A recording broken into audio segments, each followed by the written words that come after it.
Have you ever really thought about what we mean by musical ability? Is it some kind of magic you're born with, or is it a skill you can actually build? Well, today we're going to tear that whole idea apart and look at what the research really says. And we're not just guessing here.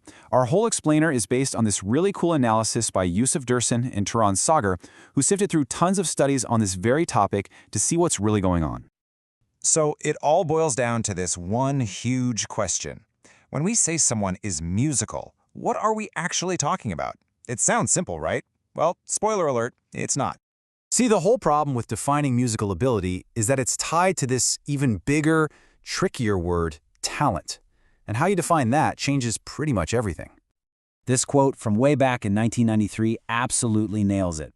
The psychologist John B. Carroll pointed out that we all throw the word talent around, but almost nobody, not even the experts, stops to think about what it actually means. It's just a word we use. And this really shows you the two big camps. On one side, you have this idea of talent as an innate power, something you're just born with. But then you have thinkers like David Lohman who see it more as a hidden trait that we can only guess at by watching what people do. So, is it something you have or something you do? Oh, and just to make it more fun, that's before we even start talking about things like your family, your culture, or where you grew up. All of that stuff doesn't just shape your skills, it shapes what we even decide to call talent in the first place. So, where does that leave us with music? Well, modern research says we need to stop thinking about musical ability as this one single thing. It's way more useful to think of it as a mix of 6 different parts. And this is where a couple of researchers, Rosman and Kovacic, really changed the game. They came up with a framework that breaks musical ability down into 6 separate but connected domains. This is where it starts to get really practical. And here they are. You've got musical aptitudes, creativity, performance, knowledge, activity, and, get this, personal traits. See, it's not just about hitting the right notes. It's this whole ecosystem of skills and even parts of your personality. Let's break them down. Okay, so first, the ones you'd probably expect. Aptitudes, that's your basic feel for rhythm and melody.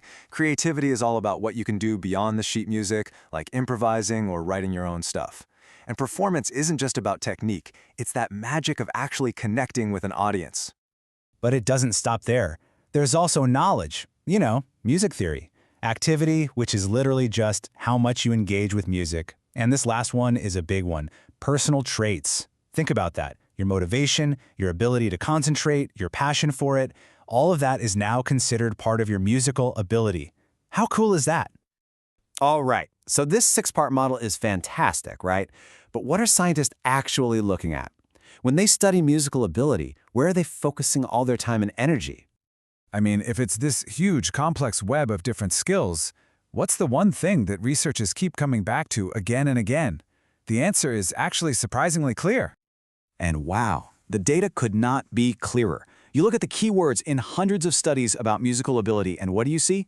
Education, student, and teacher. These words totally dominate the conversation. It's not even a close race. In fact, check this out. Almost 20%, that's 1/5 of all research titles, had the word education right in them. That is a massive focus on one particular area. So what does all this tell us? It tells us that the people studying this stuff most closely don't see musical ability as some magical, innate gift. No, they see it as something you can teach, something you can develop. The whole conversation isn't about finding talent, it's about building it. So when you put it all together, you take that cool 6-part model and you combine it with this intense research focus on education, a whole new way of thinking about musical ability just clicks into place. It means we can finally toss out that old idea that you either have musical talent or you don't. It's just not a simple on or off switch. Instead, it's a spectrum of different skills. Maybe you've got a great natural sense of rhythm, but you want to work on your creativity.